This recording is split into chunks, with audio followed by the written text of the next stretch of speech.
The Bradys were exemplars of unity, yet they were individuals. From Greg to Cindy, each Brady had unique rites of passage, their own problems to confront, their own lessons to be learned.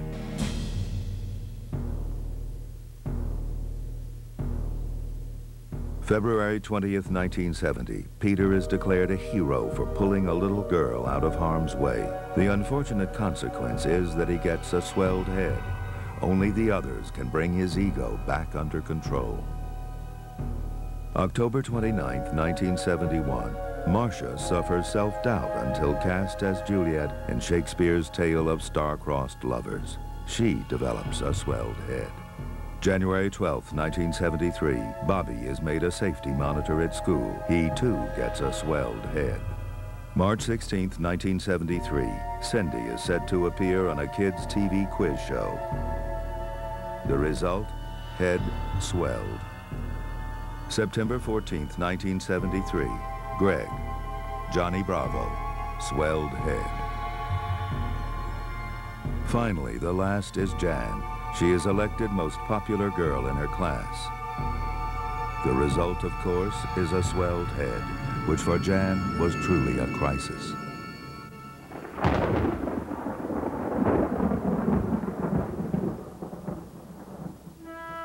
Jan's victory as Miss Popular is really rather extraordinary. More than any other Brady, her search for self was desperate and seldom hopeful. Well, all I hear all day long at school is how great Marcia is at this, or how wonderful Marcia did that.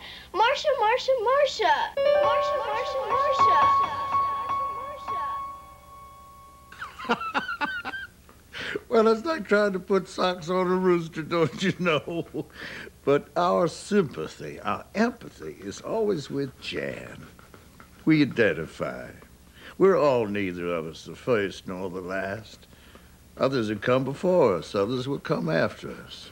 We're all stuck in the middle. We're all Jan. Jan's efforts to redefine herself were constant. Oh, I think I remember just about everything Jan did. Those tap dancing lessons, the freckle remover, remember that? Even that horrendous wig, was it brunette? And then, of course, the time when she really became quite an irrepressible practical joker. Oh, yeah. Yeah, Jan. Jan tried everything, finally attempting through sheer effort to live her life as if she were an only child. But the fates seemed turned against her. Glasses? Oh, Mom, no, not glasses. I look positively goofy. Jan Brady, Christmas Eve, 1971. Though change was constant, there was always a moral core, an affirmative center to the Brady universe.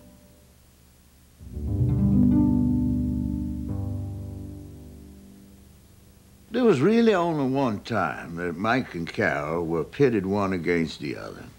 You remember when little Cindy gets to be in a school play? She only gets one ticket, so only one parent can go. Well, this causes all sorts of problems. But nobody asks a real question. What sort of school is this? What sort of pea pickers would give all the first graders one ticket each? Mike and Carol were not only the moral, but also the emotional core of the family, always there for their children. No one is a better reverse psychologist than Mike. I'm familiar with reverse psychology, and I can assure you of his therapeutic expertise. Bobby wants to run away. Mike asks if he has any money. Makes sure he takes some food. Asks him what his plans are. Finally, Bobby asks in wonderment, "You mean you're going to let me go?" Mike's work is done. Now,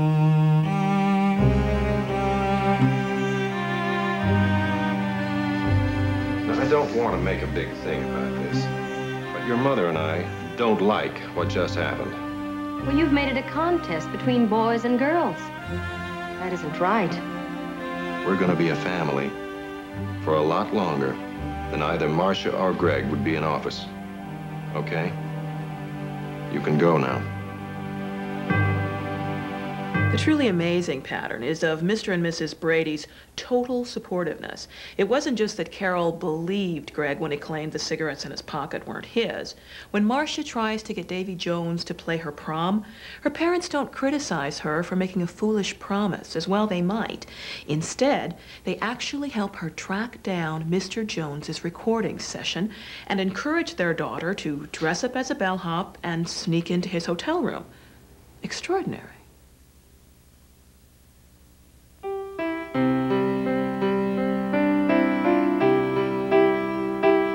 At whatever personal cost, few disagree that Mike and Carol were superb parents, dealing with a difficult family situation in which tensions were many. Though verbal sparring was common, casualties were few. But then came the Battle of Clark Tyson. After what you did yesterday when Clark and I were studying, and you came slinking in. You came in there on purpose, just to turn on your icky old charm. Jan, if boys don't find you attractive, don't blame it on me. The Brady's belief system did contain ambiguities. Jan's first crush, Clark Tyson, rejects her, and she thinks it must be the way she looks. Yuck!